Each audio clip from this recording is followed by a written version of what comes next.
네, 우리 다 같이 찬송가 90장 한 장 찬송하시고 예배 시작하겠습니다. 찬송가 90장입니다.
우리 다 같이 묵상 기도하심으로 2020년 6월 28일 뽕래프교회 주일 예배를 시작하겠습니다. 다 같이 묵상하시겠습니다.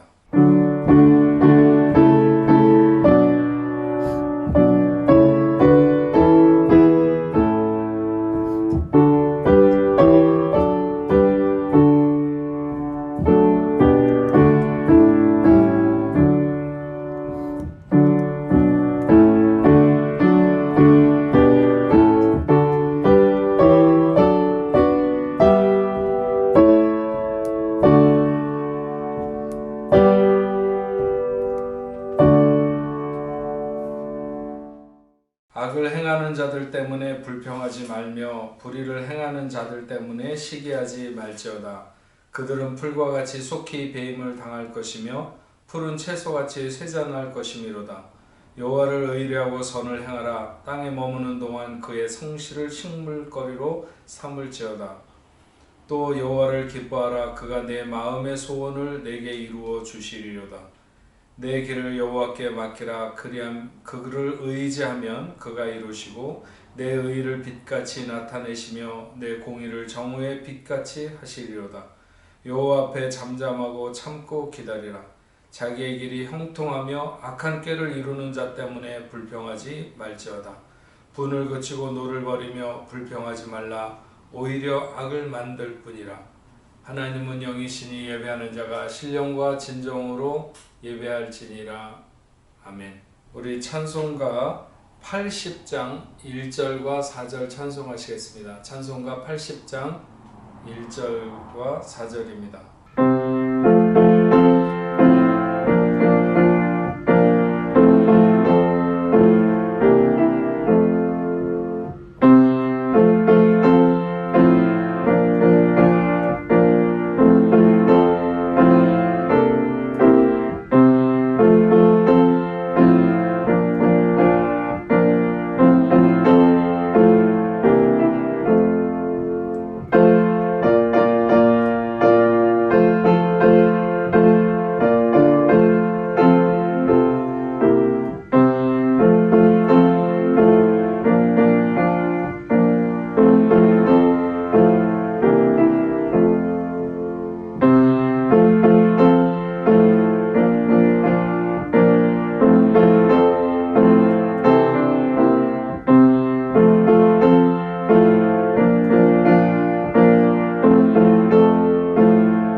하나님 앞에 신앙 고백 드리겠습니다. 나는 전능하신 아버지 하나님, 천지의 창조주를 믿습니다. 나는 그의 유일하신 아들, 우리 주 예수 그리스도를 믿습니다. 그는 성령으로 잉태되어 동정녀 마리아에게서 나시고 본디오 빌라도에게 고난을 받아 십자가에 못 박혀 죽으시고 장사된 지 사흘 만에 죽은 자 가운데서 다시 살아나셨으며 하늘에 오르시어 전능하신 아버지 하나님 우편에 앉아 계시다가 거기로부터 살아있는 자와 죽은 자를 심판하러 오십니다. 나는 성령을 믿으며 거룩한 공교회와 성도의 교제와 죄를 용서받는 것과 몸의 부활과 영생을 믿습니다.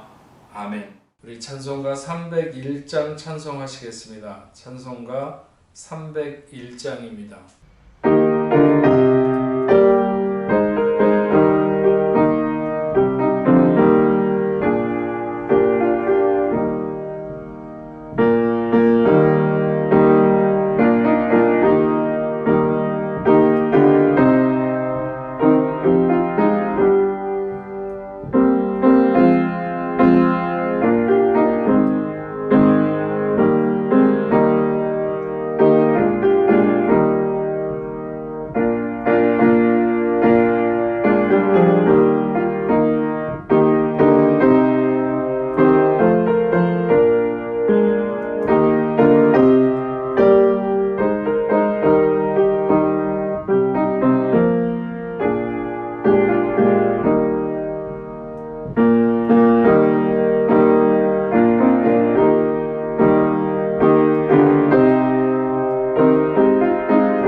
사랑과 은혜가 많으신 하나님 아버지, 오늘도 저희를 예배 가운데 인도하심에 감사를 드립니다. 지난 한 주 동안 지은 크고 작은 죄를 고백하며 십자가의 보혈로 씻김을 받고 삶의 무거운 짐을 다 내려놓고 정결한 마음으로 주님 앞에 나아갑니다. 언제 어디나 계시며 모든 삶의 자리에서 드려지는 예배를 기쁘게 받으시는 주님, 말씀과 기도 가운데 상한 심령이 위로받고 새 힘과 용기를 얻게 되는 거룩한 산 제사로 드려지는 예배가 되게 하시옵소서. 이제 곧 여름 바캉스가 시작되어 학생들은 한 해를 마무리하고 새로운 계획과 재충전의 시간을 갖게 됩니다. 그러나 올해는 코로나로 인해 우리의 삶과 미래를 예측할 수 없는 상황이 되었습니다. 비로소 우리는 우리의 연약함과 무기력함을 깨닫고 회개하며 여호와의 긍휼과 도우심을 구합니다. 우리가 죄악에서 돌이켜 우리를 낮추고 주의 얼굴을 구하면 주께서 들으시고 주님께서 주신 지혜로 우리를 용서하시고 회복시키시겠다고 하신 말씀을 붙들고 나아가 닥친 이 어려움을 헤쳐나갈 수 있는 능력과 지혜를 주시옵소서. 우리의 눈에는 힘들고 어렵고 모르는 일 투성이지만 이 일을 통해 주님의 선하신 계획이 있음을 믿습니다. 그 뜻을 깨닫고 비전에 순종하는 저희들이 되게 하시옵소서. 늘 우리를 지키시며 보호하시는 주님을 의지하며 평강을 구하는 믿음으로 소망을 품고 나아가 마침내 승리할 수 있는 자들이 되기를 기도합니다. 주님, 그동안 저희 교회에서 수고하여 주신 오해인 강도사님과 이하은 전도사님께서 이번 주를 마지막으로 저희 교회를 떠나 주님께서 약속하신 새로운 표대를 향하여 출발하십니다. 주님께서 이들과 늘 함께 동행하셔서 보호해 주시고 성령의 충만한 은사를 내려주셔서 사역에 지치지 않게 하시며 주님 주신 사명을 흔들림 없이 능히 감당할 수 있게 하여 주시옵소서. 특히 소현정 사모님과 어린 자녀들이 새로운 것에서 영육간에 강건하게 잘 생활할 수 있도록 도와주시옵소서. 두 분이 주신 사명을 항상 기억하며 주님의 뜻대로 나아가는 사역자들이 되게 하시옵소서. 오늘 단위에 세우신 목사님께도 능력의 말씀을 전하게 하시어 듣는 자들로 하여금 생명의 양식이 되게 하시고 은혜의 강물이 넘쳐 흘러 우리의 삶이 변화되는 귀한 시간이 되기를 기도합니다. 우리의 작은 신음에도 응답하시는 주님, 우리가 숨쉬는 지금 이 순간조차도 주님의 은혜임을 고백하며 이 모든 말씀을 우리의 구원자 되시며 지혜와 능력이 되시는 우리 주 예수 그리스도의 이름으로 기도드립니다. 아멘.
성경 말씀 보시겠습니다. 하나님께서 오늘 우리에게 주시는 말씀은 구약성경 신명기 5장 22절부터 33절 말씀까지 보도록 하겠습니다. 구약성경 270페이지 신명기 5장 22절부터 33절입니다. 여호와께서 이 모든 말씀을 산 위 불 가운데 구름 가운데 흑암 가운데에서 큰 음성으로 너희 총회에 이르신 후에 더 말씀하지 아니하시고 그것을 두 돌판에 써서 내게 주셨느니라. 산이 불에 타며 캄캄한 가운데에서 나오는 그 소리를 너희가 듣고 너희 지파의 수령과 장로들이 내게 나와 말하되 우리 하나님 여호와께서 그의 영광과 위엄을 우리에게 보이심에 불 가운데에서 나오는 음성을 우리가 들었고 하나님이 사람과 말씀하시되 그 사람이 생존하시는 것을 오늘 우리가 보았나이다. 이제 우리가 죽을 까닭이 무엇이니까? 이 큰 불이 우리를 삼킬 것이요 만일 우리가 우리 하나님 여호와의 음성을 다시 들으면 죽을 것이라. 육신을 가진 자로서 우리처럼 살아계시는 하나님의 음성을 불 가운데에서 바람을 듣고 생존한 자가 누구니까? 당신은 가까이 나아가서 우리 하나님 여호와께서 하시는 말씀을 다 듣고 우리 하나님 여호와께서 당신에게 이르시는 것을 다 우리에게 전하소서. 우리가 듣고 행하겠나이다 하였느니라. 여호와께서 너희가 내게 말할 때에 너희가 말하는 소리를 들으신지라. 여호와께서 내게 이르시되 이 백성이 내게 말하는 그 말소리를 내가 들은즉 그 말이 다 옳도다. 다만 그들이 항상 이 같은 마음을 품어 나를 경외하며 내 모든 명령을 지켜서 그들과 그 자손들이 영원히 복을 받기를 원하노라. 가서 그들에게 각기 장막으로 돌아가라 이르고 너는 여기 내 곁에 서 있으라. 내가 모든 명령과 규례와 법도를 내게 이르리니 너는 그것을 그들에게 가르쳐서 내가 그들에게 기업으로 주는 땅에서 그들에게 이것을 행하게 하라 하셨나니 그런즉 너희 하나님 여호와께서 너희에게 명령하신 대로 너희는 삼가 행하여 좌로나 우로나 치우치지 말고 너희 하나님 여호와께서 너희에게 명령하신 모든 도를 행하라. 그리하면 너희가 살 것이요 복이 너희에게 있을 것이며 너희가 차지한 땅에서 너희의 날이 길리라. 아멘. 네, 복내포 성도 여러분, 한 주간 동안 잘 지내셨습니까? 이제 오늘 벌써 올 한 해의 절반을 마치게 되는 6월 마지막 주일입니다. 다음 7월부터 또 7, 8월 두 달 동안 바캉스를 하게 되는데 모쪼록 이 기간 동안에 모든 이 코로나 19로 인해서 힘들어지거나 어려워진 상황들이 다 종식될 수 있으면 하는 소망을 가져봅니다. 어쨌든 한국에 계시거나 혹은 이곳에서 다시 한국으로 여행을 가거나 여러 곳에 흩어져 있는 모든 복내포 성도들을 비롯해서 하나님의 놀라운 은혜가 있기를 바라고 또 그동안 저희 교회에 지난 한 7년 동안 사역한 어인 강도사님과 그리고 이하은 전사님이 이번 주로 사임을 하시게 됩니다. 지난 주일에도 말씀드렸지만 어인 강도사님께서 새로운 사역지에서 사역하는 것을 돕기 위해서 우리가 특별한 금을 하는데 하실 분들은 교회로 전달해 주시거나 혹은 인터넷 뱅킹을 통해서 이렇게 목적을 적어서 송금해 주시면 우리 강도사님 새로운 사역지에서 귀하게 사용될 수 있도록 그렇게 하도록 하겠습니다. 오늘 저희가 그 신명기 말씀을 통해서 생각하려고 하는 말씀의 제목은 항상 이 같은 마음을 품으라 하는 이런 제목으로 여러분들과 하나님의 말씀을 생각하고자 하는데요. 우리 교회 이름이 복내포 교회라고 해서 세느강에 놓여진 다리와 이름이 같습니다. 제가 요즘은 잘 설명하지 않지만 본래 그 이름을 지을 때 세 가지 의미를 가지고 이름을 지었습니다. 첫 번째로는 뽕네프라고 하는 다리가 파리의 많은 관광지들 중에서 어찌 보면 이 파리 사람들의 정서적인 고향과도 같은 그런 곳이죠. 그래서 우리 교회는 타국 생활 속에서의 어떤 그 어머니 품과 같은 고향과도 같은 그런 교회가 되자라고 하는 첫 번째 의미를 담았었고, 두 번째로는 뽕네프라고 하는 것이 새로운 다리이다. 무슨 새로운 공법으로 지었기 때문에 새로운 다리이기도 하고, 어쨌든 새로 나지는 다리를 뽕네프라고 하는데, 그래서 새롭고 또한 뽕네프라고 하는 말은 굉장히 튼튼하다는 의미가 있습니다. 예전에 다리들은 다 나무로 다리를 놨는데 돌로 제일 처음에 그 다리가 놓아져서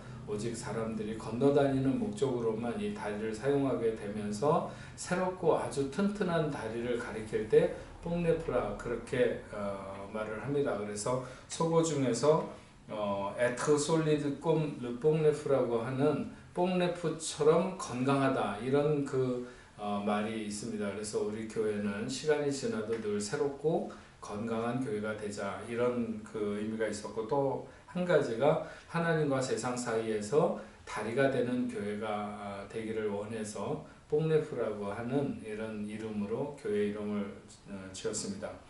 그리고 제 이름이 승천인데, 승천이라고 하는 이름도 본래 하늘에 올라가는 승천이 아니라 하늘과 땅을 잇는다고 하는 승천입니다. 그래서 역시 다리의 의미를 담고 있죠.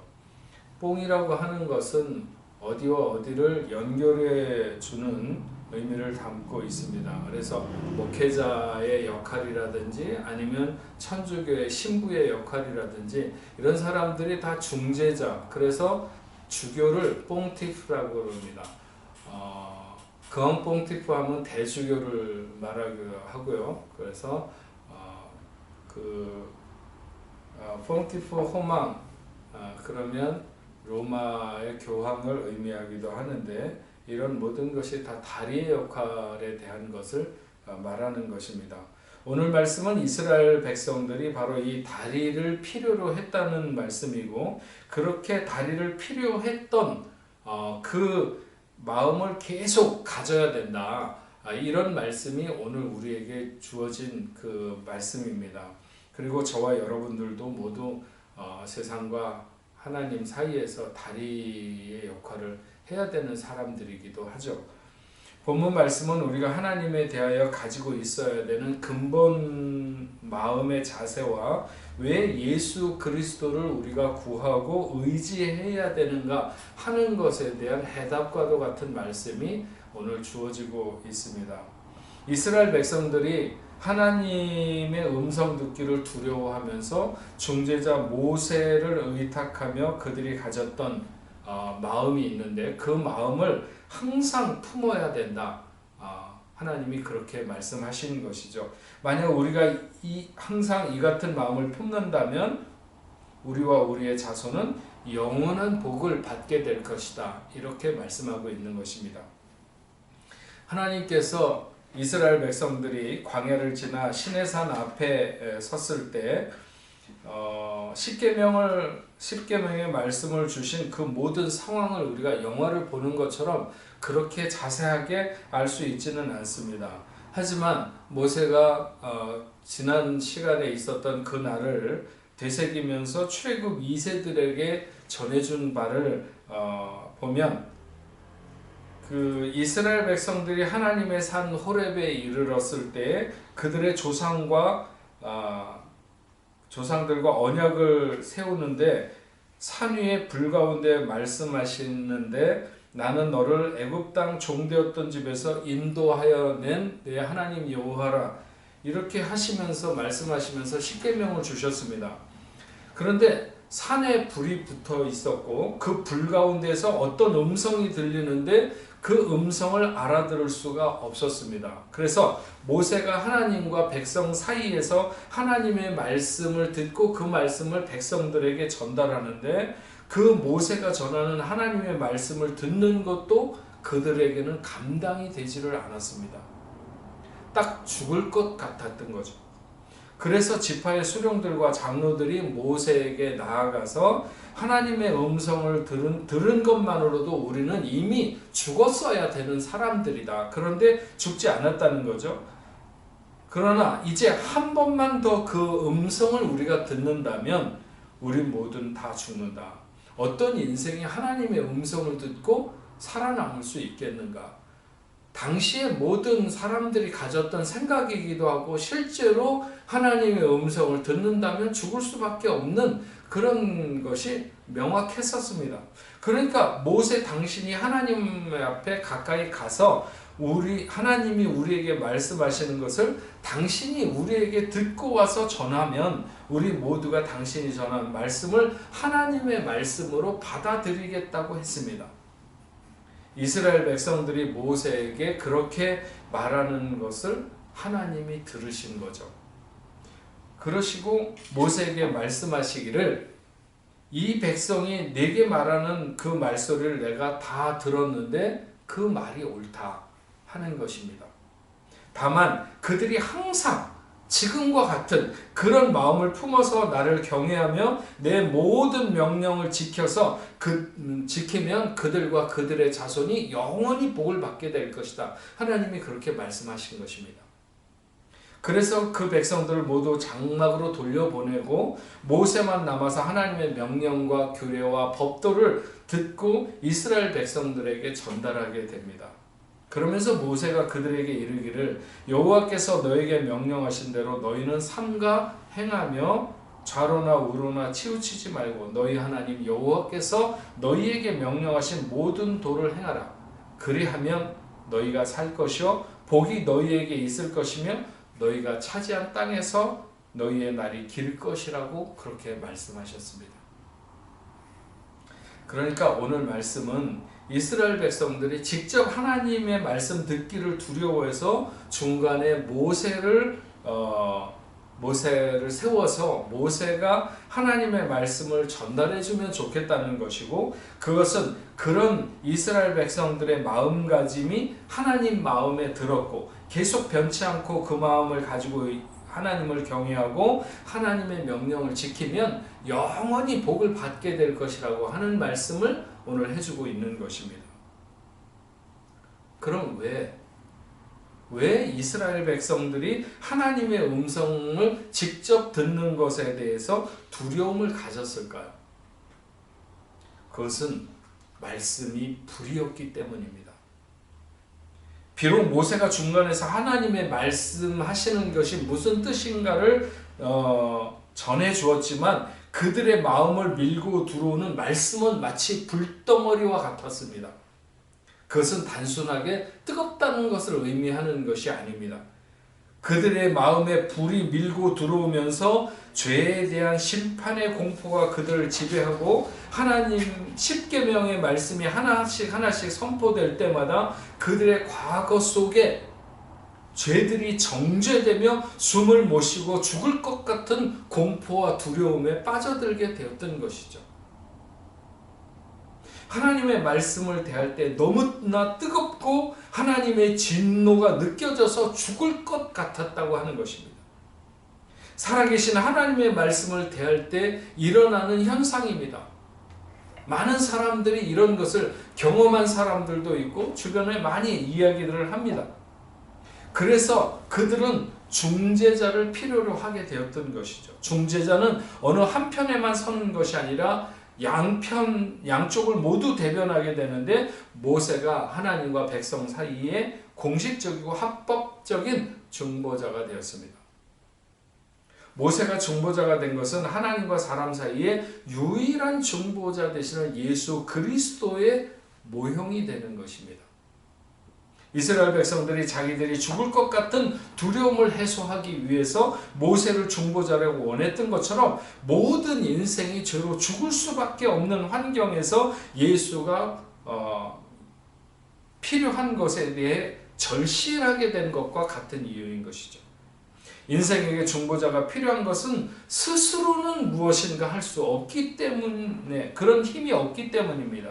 죄와 사탄 그리고 세상에 대해서 인생은 늘 구속자의 도움을 받아야 되는 미성년자와 같은 입장이라고 하는 것입니다.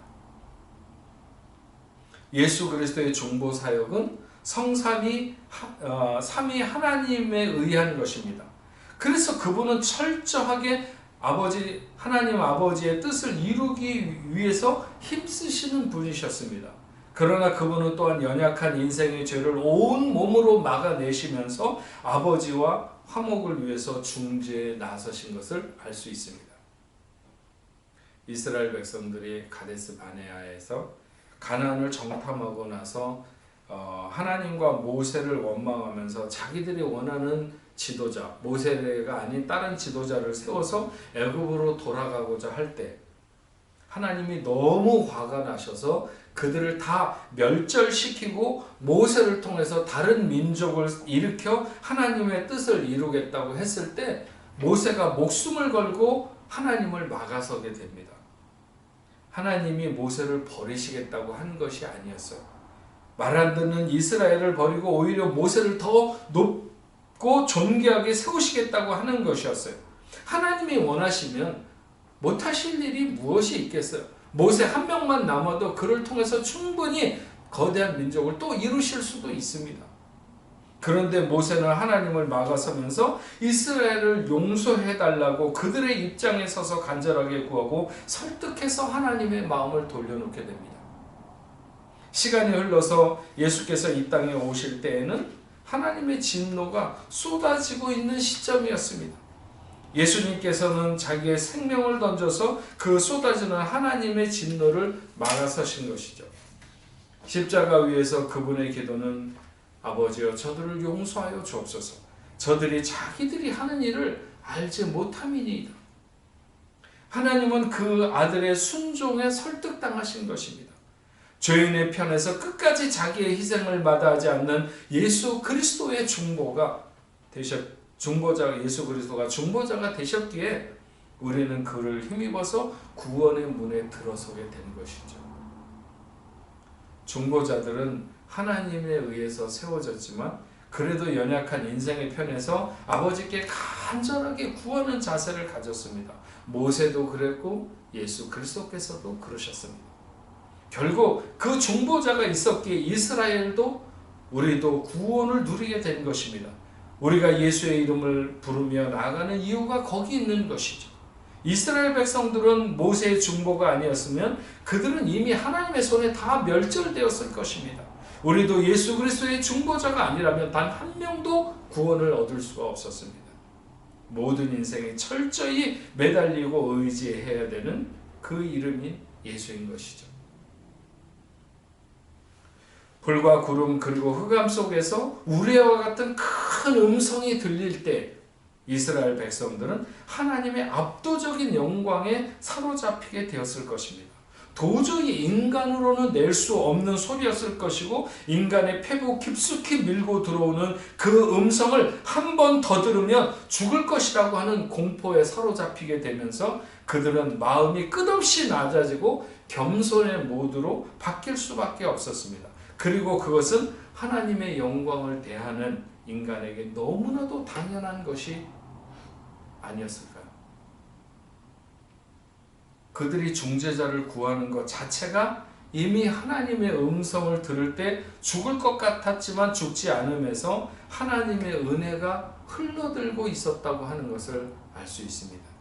그리고 그들은 자신들이 그렇게 하나님 앞에 나서도 될 만한 인생이 아니라고 하는 것을 직관하고 중재자를 찾게 된 것입니다. 모세도 역시 다른 이스라엘 백성들 중에 한 사람과 같은 인생이었지만 그 사람을 특별히 선별해서 하나님의 영광과 능력을 보고도 죽지 않는 은혜를 허락하시며 중재자의 역할을 감당하게 하셨습니다. 백성들이 결단한 것은 바로 그것이었습니다. 모세의 중재자로서의 역할을 분명히 깨닫고 모세를 통해서 전달되는 말씀을 하나님의 말씀으로 받겠다는 것이었습니다. 그렇다고 모세가 신이 되는 것도 아니기에 신격화해서도 안 되고 모세 스스로도 숭배를 받고자 해서도 안 될 것입니다. 또한 모세를 멸시하면서 모세가 전하는 말을 하나님의 말씀으로 받을 수는 없는 것이겠죠. 혹시라도 그런 분 안 계시겠지만 우리 뽕레프 교회 성도들 중에서 목회자가 너무 싫다 그런 분이 있으면 그러면 교회를 옮기시든지 빨리 해결을 하셔야지, 그렇지 않으면 하나님의 말씀이 잘 안 들리고 하나님을 존중하는 태도를 유지할 수가 없는 것입니다. 하나님의 종이 싫은데 하나님의 말씀은 좋고 잘 들린다? 그런 경우는 거의 없다고 보는 것이 좋습니다. 하나님은 이스라엘 백성들이 자기들의 대표 한 사람이 하나님과 대면하고 말씀을 전달받는 것이 좋겠다고 생각하는 그 중심에 하나님 존중에 대한 깊은 마음이 자리하고 있다고 하는 것을 아셨습니다. 그래서 그들이 그런 이야기를 모세에게 하는 것을 듣고 그렇게 하는 것이 좋겠다고 허락을 한 것이죠. 하나님의 백성은 하나님의 말씀 없이는 살 수 없습니다. 그런데 하나님을 대면하여 하나님의 말씀을 들을 때 마치 불 같아서 다 태워버릴 것 같은 압도적인 위험 때문에 그냥 받을 수가 없었습니다. 이스라엘 백성들은 그때 자기들이 부족해서 하나님 앞에 당당히 설 수 없음을 솔직하게 고백하면서 중재자를 두어서 하나님의 말씀을 듣는 것이 하나님을 존중하는 바른 자세가 아니겠는가, 이렇게 생각한 것이죠. 바로 그 마음의 자세를 하나님이 기뻐하신 것입니다. 그 마음의 자세를 항상 품고 나를 경외하며 내 모든 명령을 지킨다면 너희와 너희의 자손들이 영원히 복을 받게 될 것이다. 그 마음만 유지한다면. 하나님의 음성 듣기를 두려워하는 것을 하나님이 싫어하신 것이 아니라 오히려 그렇게 생각하는 그 백성들의 마음을 기뻐하셨습니다. 그러면서 항상 그런 마음이면 된다고 하신 거죠. 지금 너희들이 왜 하나님의 말씀을 받는데 중재자가 필요하다고 말하는지 그 이유가 되는 마음을 항상 잊지 않으면 너희는 복된 백성이 될 것이라고 하는 것입니다. 이 시대를 보면 하나님의 말씀을 얼마나 가볍게 받는 사람들이 많은지 모릅니다. 두려움도 없이, 하나님을 존중하는 마음도 없이, 마음에 들면 받아들이고 그렇지 않으면 간단하게 거절합니다. 하지만 하나님을 존중하는 것만큼 그 말씀을 무겁고 힘있게 우리에게 전달하는 거죠. 예수 그리스도라는 은혜와 사랑의 필터를 거치지 않는 하나님의 말씀은 도저히 우리에게 소화될 수 없다고 봅니다. 간혹 요즘에 코비드19처럼 어떤 재앙과 같은 문제가 생겼을 때 사람들이 그런 얘기를 많이 하죠. 하나님은 어디서 무엇을 하고 계시는데 이렇게 세상이 난리이고 수많은 사람들이 죽어가고 불쌍한 사람들이 천지인데, 아니면 불법을 행하는 사람들이 그렇게 날뛰는데도 하나님 어디 계시는데 가만히 있으신가? 하나님이 안 계시다는 것을 전제하고 말하려고 하는 술수지만, 그러나 정말 중재자 없이 하나님이 인간을 대면하시면 과연 그분의 위엄과 그분의 영광을 마주할 만한 인생이 있는가 하는 것이죠. 그 불같이 밀고 들어오는 그분의 호흡을 감당할 인생이 있는가? 없다는 것이죠. 없습니다. 이스라엘 백성들이 현명한 거예요. 물론 시간이 지나면 또 모세의 말을 하나님의 뜻이 아니라 인간의 뜻인 것처럼 받아들이는 문제가 있었지만, 적어도 오늘 본문에서 모세가 이야기했을 당시에 당시에 그 사람들의 형편은, 그 마음은 정말 하나님을 지극히 높은 분으로 존중하는 태도, 그것을 가지고 그렇게 중보자를 요구했던 것이죠. 간혹 왜 살아계신 하나님이 나에게만은 안 나타나느냐 이렇게 불평하는 사람들이 종종 있는데, 하나님이 직접 말씀하시면 저는 감당할 수 없습니다. 그냥 주일마다 교회 나와서 목사님을 통해서 하나님의 말씀을 전달받겠습니다. 아니면 내가 성경을 펼쳐들고 읽을 때 하나님이 말씀하시는 것을 제가 받겠습니다. 하인의 병을 고쳐달라고 온 백부장에게 주님이 그래 가서 너희 집에 가서 고쳐주겠다 이렇게 말씀하시니까 그 백부장이 말하기를 내 집에 주님이 오시는 것을 내가 감당하지 못하겠다고 그렇게 말하면서 내 위에 상전이 있어서 그가 나더러 오라 하면 오고 내가 나더러 가라 하면 가고 또 내 밑에 있는 사람도 있어서 그렇게 하는 것처럼 주님도 말씀으로만 하시면 내 하인의 병이 낫겠나이다. 주님이 온 이스라엘 중에서 이만한 믿음을 가진 사람을 도무지 찾지 못했다고 그렇게 말씀하셨던 것처럼 우리도 그냥 주일에 별 생각 없이 교회에 나왔다 돌아가고 하는 것이 아니라 하나님이 주시고자 하시는 말씀이 무엇인가 하는 것을 받으려고 하는 교회에서 비록 목사를 통해서 전달되는 하나님의 말씀 그것을 하나님을 대면하듯이 그렇게 받는다고 생각하고 말씀을 받고 돌아가는 우리가 되어야 되지 않는가. 오늘 영상을 통해서 예배 드리시는 여러분들도 마찬가지입니다. 근데 그런 마음이 된다고 하는 것은 늘 은혜가 우리의 가운데 머무는 그런 마음인 것이죠. 비록 하나님의 말씀이 그들에게 두려움 들릴 때 두려움을 느꼈지만 그 두려움 속에서 하나님의 은혜가 내리고 있었던 것을 그들은 감지했습니다. 하나님이 그들을 향해 살아계시기 때문에 그들에게 나타나시고 말씀하시는 것이 아니겠습니까? 능력의 하나님이 그들을 보고 계신다고 하는 것을 그들이 느꼈고 감사했습니다. 마음이 은혜에 젖으면 하나님의 말씀이 바로 들리게 됩니다. 그러나 만약 은혜가 마르게 되면 내 마음이 높아지는 거죠. 마치 내 힘으로 지금까지 살아온 것처럼 앞으로도 그렇게 충분히 할 수 있는 것처럼 교만으로 부풀어 오른 마음에는 하나님의 말씀이 하나님의 말씀으로 들리지 않는 것입니다. 하나님의 임재가 느껴질 때 두려움도 있는 것이죠. 이스라엘 백성들은 너무나도 강력하게 하나님의 임재를 느끼며 강한 두려움에 휩싸이게 된 것입니다. 두려움이 항상 부정적인 작용만 하는 것은 아닙니다. 하나님에 대한 두려움은 때로 강한 은혜의 통로를 열게 하기도 하는 것이죠. 하나님 존중에 대한 깊은 마음을 놓치지 않는 여러분이 되시기를 바랍니다. 모세가 자기들과 다른 인간이라고 그를 중재자로 세우는 것이 아니라 똑같은 인생이라도 하나님이 세우신 그것을 그들이 알고 있고 그것은 자신들이 스스로 가진 그 어떤 자격보다 하나님 앞에 중요하다는 사실을 인정하는 것입니다. 그래서 모세를 앞세우는 그들의 마음은 온통 하나님 존중에 대한 결과인 것이죠. 그 마음만 잃지 않으면 우리는 어디서나 하나님의 보호하심을 받을 수 있습니다. 그러나 그 마음을 잃으면 반드시 그 대가를 치르게 되는 것이죠. 그래서 하나님이 항상 이 마음을 가져야 된다고 그렇게 말씀하신 것입니다.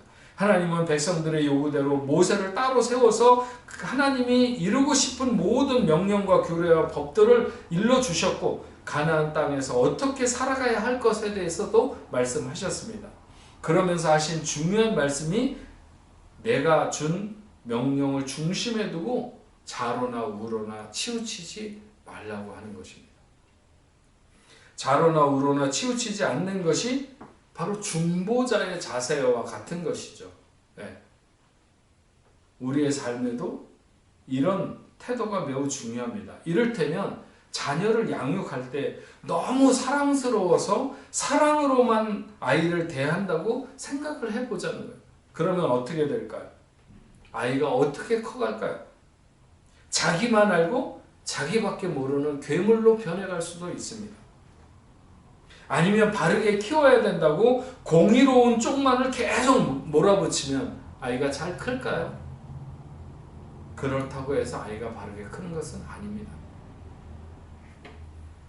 아이 하나를 키우는 데도 좌로나 우로나 치우치면 안 됩니다. 비록 그것이 좋은 것이라 할지라도 사랑이 나쁘다고 하겠습니까? 공의가 나쁘다고 하겠습니까? 신앙생활을 하는데도 은혜와 공의는 늘 함께 해야 됩니다. 은혜는 하나님이 우리에게 부으시는 것이고 공의는 우리가 하나님께 올려드려야 되는 응답과도 같은 것이죠. 하나님이 부으시는 은혜에만 의존하는 사람은 아직 어린아이에 머물고 있는 사람입니다. 비록 우리의 삶의 전체가 하나님의 은혜 속에 쌓여 있다 할지라도 우리는 끊임없이 아버지의 기쁘신 뜻이 무엇인가를 찾아가는 삶이 되어야 하는 것입니다. 그것이 성숙한 자녀를 기대하시는 아버지의 뜻에 부응하는 것이죠. 좌로나 우로나 치우치지 말아야 됩니다. 하나님의 법이 기준이 되는 삶의 틀을 만들고 살아가야 됩니다. 요즘 이 프랑스에서 중학교 정도만 되면 아이들이 학교에서 겪는 문제가 뭐냐면 친구들이 자신은 게이이거나 혹은 레즈비언이라고 밝히면서 네가 그런 것을 반대하면 나는 너와 친구가 될 수 없다는 이야기를 한다는 그런 이야기를 근래에 두 번이나 들었습니다. 그리고 그런 것을 주변에 있는 아이들에게 이야기하면서 저 아이가 이런 것을 반대하니까 좀 이상한 아이이다. 이런 것을 공론화시켜서 왕따시키는 것 비슷하게 하는 거죠. 물론 교회 다니는 아이들은 대부분 나는 하나님 믿는 사람이야. 너랑 친구 안 해도 상관없어. 그래도 나는 그런 것에 동의할 수 없어. 이렇게들 이야기한다고 합니다. 얼마나 담대한 기준을 가지고 살아가는 것인지 우리는 우리 자녀들을 많이 격려해야 될 것 같습니다. 도대체 얼마나 좌로 치우치고 또 얼마나 우로 치우쳤는지 그 기준이 되는 선 자체가 붕괴된 세상을 우리가 살아가고 있습니다. 하나님의 명령하신 도가 우리의 중심에 살아있고 우리의 생활의 중심에 살아있어야 합니다. 그것이 살 길이라고 말씀하고 있습니다. 그것은 꼭 죽는 길 같고 이 시대에 뒤떨어지는 길 같지만 그것이 살 길이라고 하나님은 말씀하시는 것입니다. 혹시 그렇게 살고자 하면 세상으로부터 불이익을 당하게 될지 모르겠지만 그러나 하나님은 그 인생을 복되게 하실 것이라고 약속을 하고 있습니다. 또한 너희가 차지하고 사는 땅에서 너희의 날이 길리라. 사랑하는 복내포 성도 여러분, 이제 가나안에 들어가려고 하는 출애굽 2세대들에게 모세는 자기들이 경험한 하나님에 대한 말씀을 전하는데 그들의 부모 세대가 하나님께 인정받아서 딱 지금 같은 마음, 너희들이 지금 같은 마음만 계속해서 잃지 않고 있는다면 너희는 영원히 복을 받게 될 것이라. 그런 민족이 될 것이라고 말씀하신 그 장면에 대해서 오늘 말씀하고 있는 것입니다. 하나님의 임재 앞에서 하나님에 대한 깊은 존중의 마음을 가지고 모세를 중보자로 세웠던 것처럼 우리도 예수를 중보자로 의지하고 하나님에 대한 의지를 확고하게 해서 좌로나 우로나 치우치지 않고 하나님의 도가 중심에 살아있는 저와 여러분이 되신다면 우리는 하나님의 복을 영원히 누리는 복된 백성이 될 수 있는 줄로 믿습니다. 그런 저와 여러분들이 되시길 주의 이름으로 축원합니다. 기도하겠습니다. 하나님 아버지, 오늘은 이스라엘 백성들이 광야에서 시내산에서 하나님께서 십계명을 말씀하실 때 그들은 하나님의 음성을 직접 듣는 것에 대해서 두려움을 가졌습니다.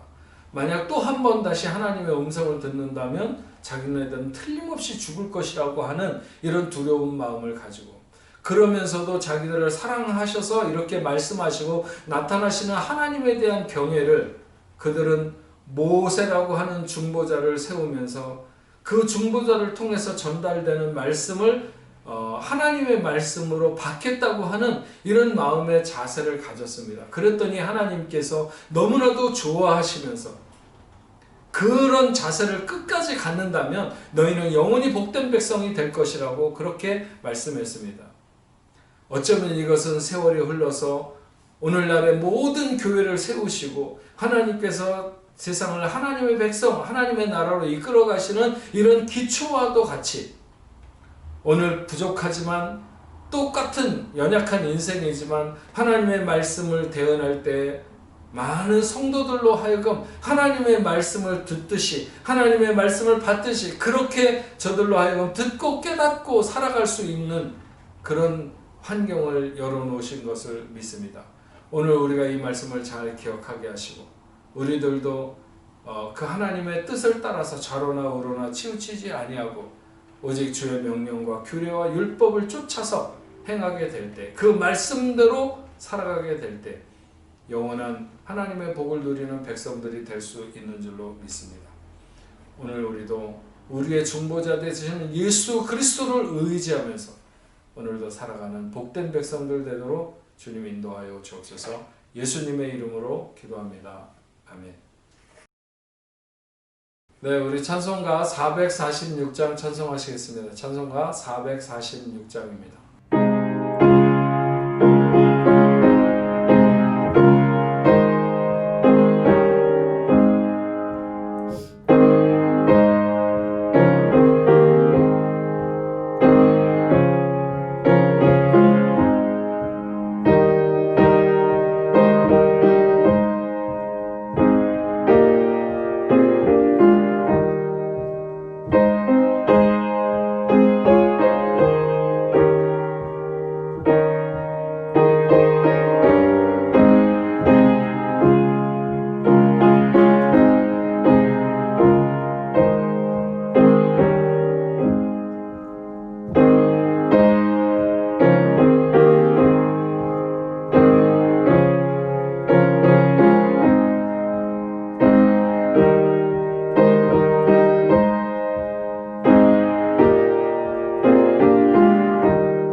우리 다 같이 기도하겠습니다.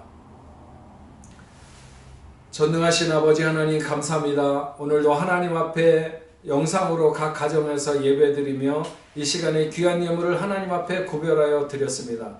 드리는 손길들마다 부족함 없도록, 메마름 없도록, 모자름 없도록 하나님 넘치게 채워주시옵기만을 간절히 바라옵고 원합니다.